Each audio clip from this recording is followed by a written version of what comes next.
Magandang hapon mga bata. Magandang hapon din po. Kamusta ang araw ninyo? Okay lang po.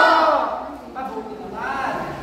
Ngayon, bago tayo magsimula sa ating tatalakayin, meron akong itatanong sa inyo. Nire-respeto ba ninyo mga kaklase ninyo? Opo. Mabuti.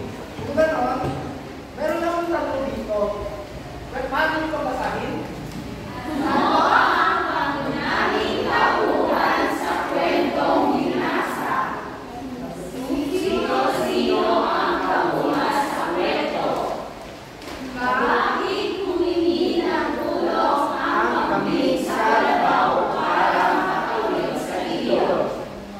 Ano ang nangyari sa wakas ng kwento? Ano ang natutunan ninyo sa kwento? Mag-usay.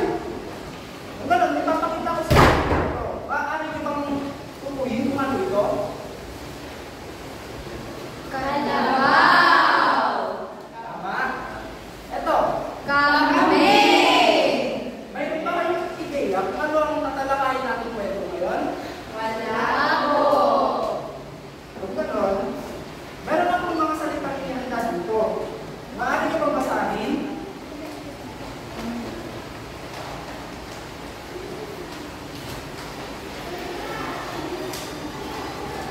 Ito. Nagpupunyagi! Kapag sinabi nagpupunyagi, ito yung nagsusumika or nagmagyaga sa kanyang mga ginagawa. Meron pa, pwede bang magbigay kayo ng halimbawa ng salita nagpupunyagi? Nagpunyagi ako sapagkat natapos ko na ang aking examen. Tama. Mahusay. Etong pangalawa. Umusbong! Kapag sinabi ng usbong, ito ang tumubo na halaman or isang puno. Maaari ba kayo magbigay ng isang halimbawa ng salitang usbong? Leslie? Ang halaman ng aking ama ay umusbong sa likod ng bahay. Tama. Mahusay. Itong pangatlong salita. Inuligsa! Kapag sinabi tinuligsa naman, ito naman yung kapag may bagay kang nagawang mali, tapos dinapagalitan or sinisigawan ka na may galit at diin. Maaari ba kayo magbigay ng halimbawa ng salita tinuligsa?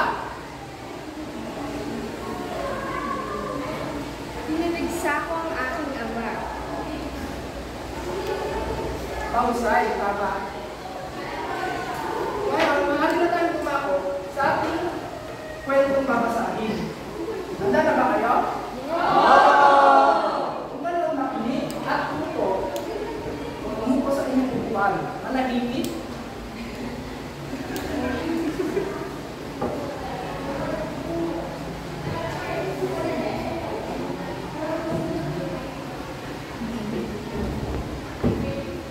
Magkapit-bahay ang kalabaw at kambing. Isang umaga ay nagpunta sa kapitbahay ang kambing. Ako'y nagugutom. Tayo na sa kapila ng ilog. Maraming bunga ng mais. Kumain ng sariwang damo. Kakain naman ako ng kakain ng mga murang mais. Ang sabi ng kambing sa kalabaw. Oo, tayo na, ang sabi ng kambing. Batay sa binasa natin, ano ang kakainin daw ng kalabaw? Ang narinig ko ng kalabaw ay mga murang mais. Parang ganito kayo ka? Kambing yun. Kambing. Kambing yun. Pwede sa kalabaw? Sa kalabaw? Ang narinig ko ng kalabaw ay sariwang damo. Tama. Pero hindi ako marunong lumangoy. Dalhin mo ako sa likod mo, ang wika ng kambing. Marunong ba lumangoy ang kambing? Hindi ko. Tama.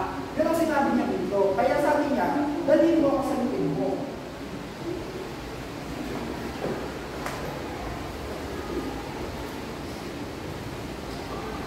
Kumain nga ang kambing sa kalabaw. Ito naman ay lumaw sa ilog hanggang sa kabilang ibayo. Lumangoy ang kalabaw hanggang saan?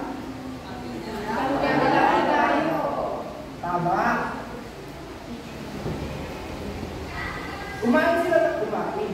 Mabilis kumain ang kambing. Ang kalabaw naman ay hinay-hinay kumain. Hinay-hinay.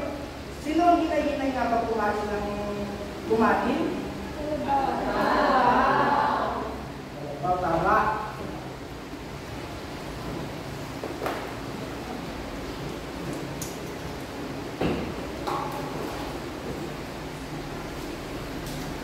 Madaling nabusog ang kambing. Ang kalabaw naman ay hindi pa nabubusog. Nainip na ang kambing. Kaya, nagyaya ng umuwi. Ano na bang dahilan kung bakit nagyaya ng umuwi ang kambing? Mainit. Tama. Ano ang kapitbahay? Gusto mo na bang umuwi? Ang tanong ng kambing sa kalabaw. Ano nga ba ang tanong ng kambing sa kalabaw?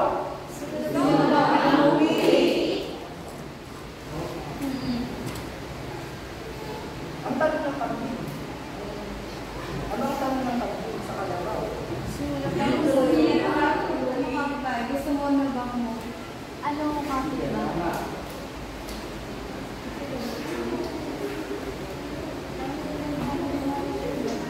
Oo, tayo na nga. Sige, lundag na sa likod ko. Ang sabi ng kalabaw. At tumatag ng papunta sa ilog. Ano nga ba yung sagot ng kalabaw sa kambing? Sa tanong niya? Oo. Sige, nasa likod ko. Tama. Nang sila ay nasa gitna ng ilog, huminto ang kalabaw. Tinanong niya kung bakit nagingay ang kambing. Ano nga ba ang ginawa ng kalabaw pagkatapos ng huminto sa ilog? Tinanong niya ang kambing. Tama, tinanong niya ang kambing.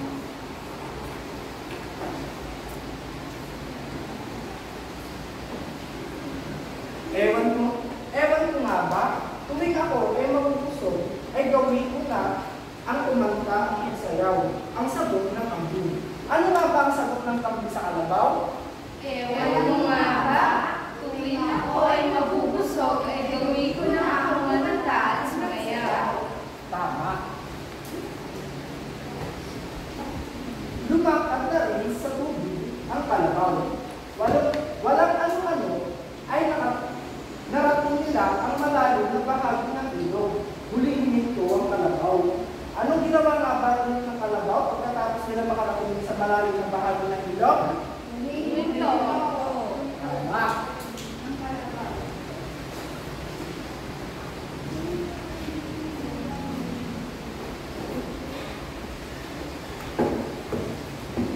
Bakit ka huminto? Ang tanong ng kambing. Alam mo, kapag ako ay nasa tubig, ay syempre gusto kong tumulong-tulong sa tubig. Ang sabi ng kalabaw. Ano nga bang sinabi ng kalabaw sa kambing? Alam mo, kapag ako ay nasa tubig, ay siyempre gusto ko tumulong sa tubig. Tama. Huwag. Paano ako? Mahuhulog ako sa tubig. Hindi naman ako marunong lumangoy. Ang sigaw ng kambing. Ano ang sigaw ng kambing sa kalabaw? Aba! Paano ako? Mahuhulog ako sa tubig. Hindi naman ako marunong lumangoy. Tama. Alam mo kapitbahay, naging bisyo ko na ang gumulong-gulong sa tubig at sinabayan nga ng gulong sa tubig. Ano pa nga ang sinabi ng kalabaw sa kambing?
dito, gumulong-gulong ang kalabaw sa tubig.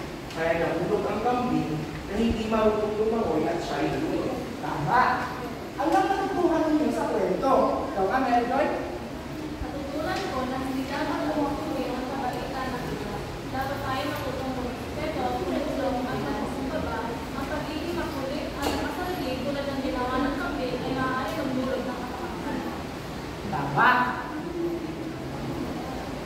Ngayon, may mga inihanda ko dito mga tanong na pupunan natin kung anong salita ang pwede natin ilagay.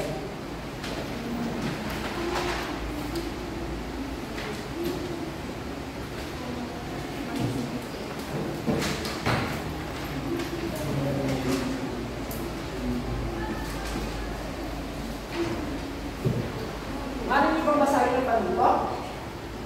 Isulat ang tamang sagot. Ang mga pangungusap batay sa Kwentong binasa. Basahin nyo nga yung number 1. Ang kambing ay humingi ng tulong sa kalabaw dahil Paano mo ba sagutan nito, Jerry? Dahil po hindi siya marunong. Tama. Dito sa number 2, ano yung pang basahin? habang tumatawid sa ilog, ang kambing ay Sino gusto sumagot? Yes, Dave. Nakasakay sa likod ng kalabaw. Tama. Habang kumakain at kalabaw sa butirin, ang kambing ay sino gusto sumagot? Yes, Ace.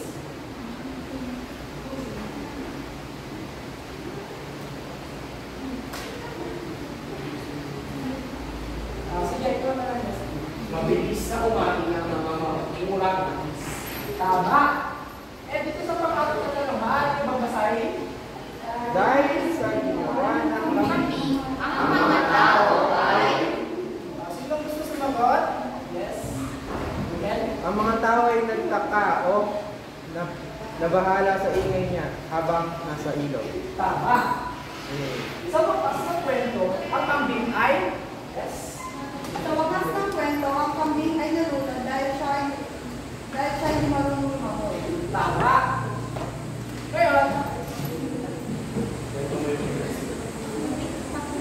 Ngayon, ahatin mo sa dalawang grupo yung klase ninyo. Activity. Explain mo yung activity. Explain mo yung gagawin. Ang susunod natin gagawin ay pagkatapos ng activity ay ihati mo kayo sa dalawang grupo at magsasagot kayo o pabilisan sumagot ng tama o mali sa bawat tanong. Handa na ba kayo? Okay na. Comments. Ay, ayan si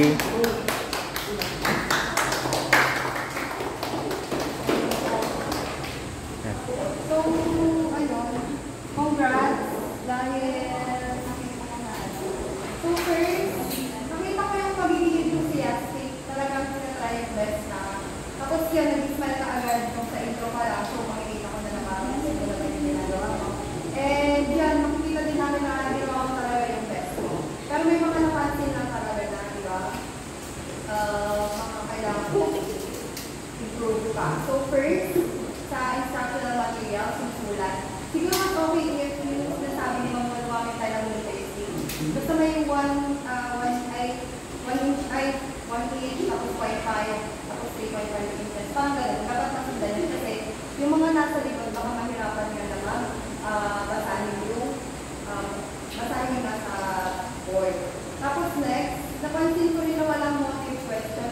Yung question kasi na sinabi mo is guide questions na babasa ay na sasagutin right after yung pagbabasa. So, dapat meron kang yung pinaka-question. So, kailangan dagdagan sa lesson.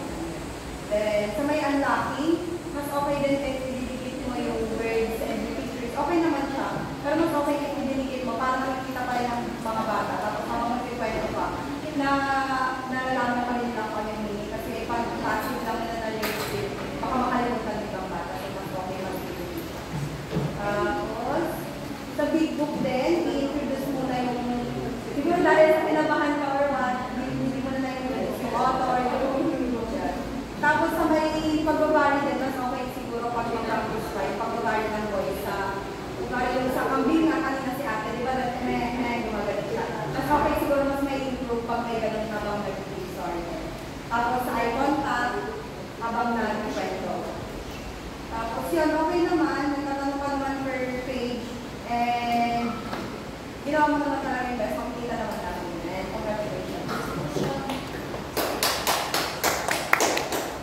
Next comment.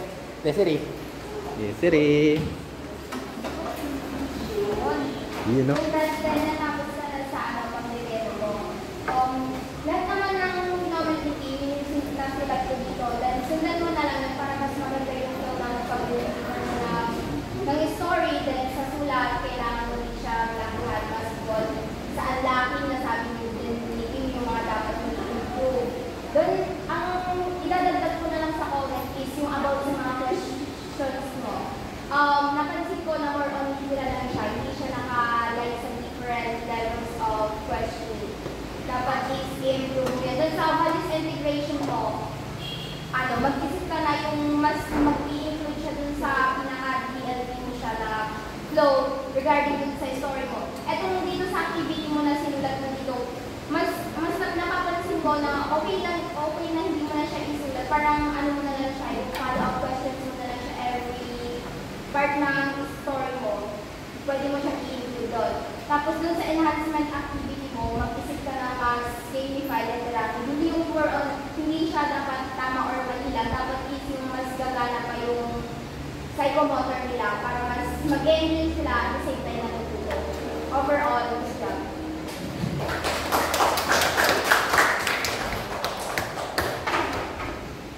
Yan. Done na. Ba? Montage.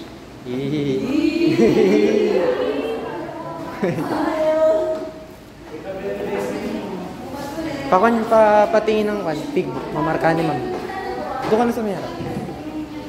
Kasi yung attendance guys, yung mga lesson time nyo, yung mga nag-demo, pakupunta sa baba.